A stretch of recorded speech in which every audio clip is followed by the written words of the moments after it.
तो यूपी में ममता बनर्जी के कमांडर हैं ललितेश पति त्रिपाठी। ललितेश पति त्रिपाठी चंद दिनों पहले ही टीएमसी में शामिल हुए हैं। कभी गांधी परिवार के करीबी रहे ललितेश पति त्रिपाठी कह रहे हैं कि फिलहाल यूपी में टीएमसी का फोकस संगठन बनाने पर है और हमारा मिशन 2024 है। ललितेश जी, ममता दीदी की सक्रियता कई राज्यों में दिख रही, खासकर चुनावी राज्यों में। यूपी प्लान क्या है टीएमसी का?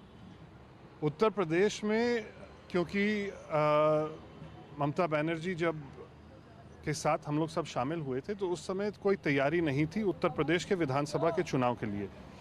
ममता जी की सोच ये है कि बड़े पैमाने में 2024 के चुनाव में तृणमूल कांग्रेस एक ताकत के रूप में उत्तर प्रदेश में दिखनी चाहिए और वही हम लोग का प्रयास रहेगा कि हम लोग संगठन को और संगठन के साथ साथ उन लोगों को टीएमसी से जोड़े जो 24 में चुनाव लड़ सकते हैं। लेकिन वाराणसी का जिक्र हो और पीएम मोदी का जिक्र ना हो, ऐसा हो नहीं सकता, क्योंकि प्रधानमंत्री का संसदीय क्षेत्र है। तो क्या माना जाए कि वहाँ पीएम को घेरने की भी कुछ रणनीति बन रही है क्या?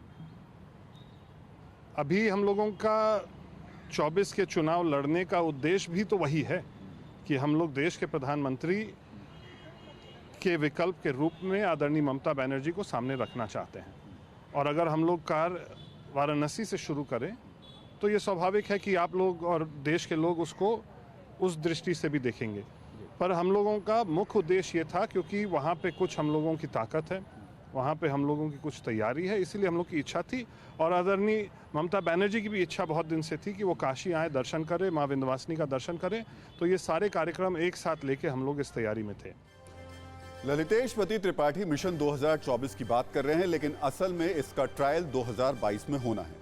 ममता और अखिलेश इस चुनाव में वाराणसी दक्षिण सीट पर फोकस कर रहे हैं। इसकी वजह यह है कि वाराणसी दक्षिण सीट पर ब्राह्मण वोटरों की तादाद ज्यादा है। इसीलिए इस सीट पर पिछले चुनाव में कांग्रेस ने वाराणसी से पूर्व सांसद राजेश मिश्र को मैदान में उतारा था। इसके बाद भी इस सीट पर बीजेपी की जीत हुई थी। 2017 विधानसभा चुनाव में वाराणसी दक्षिण सीट पर बीजेपी को 92,560 वोट मिले थे।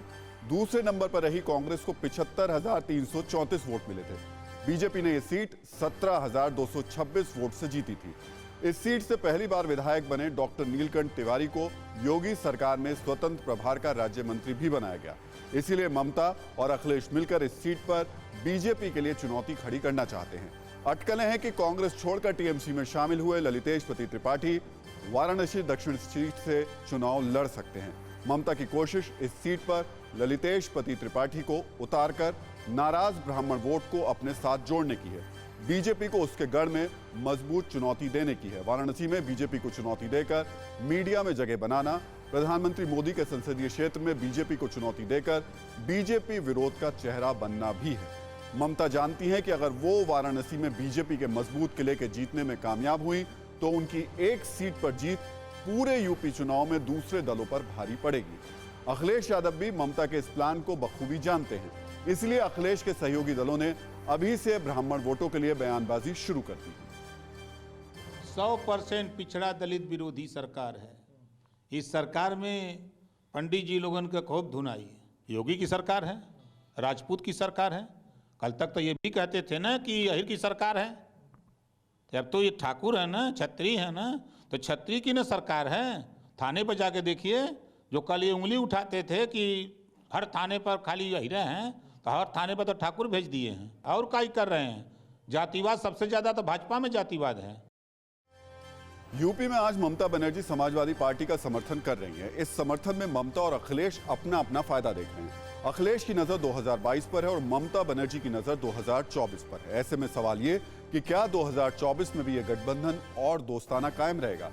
सवाल इसलिए है क्योंकि लोकसभा सीटों के नजरिए से यूपी सबसे बड़ा सूबा है और यहां अखिलेश अगर विपक्ष का मुख्य चेहरा है।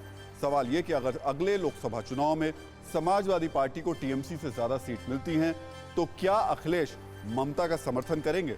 और सवाल यह भी कि ममता कांग्रेस की जगह ले सकती हैं।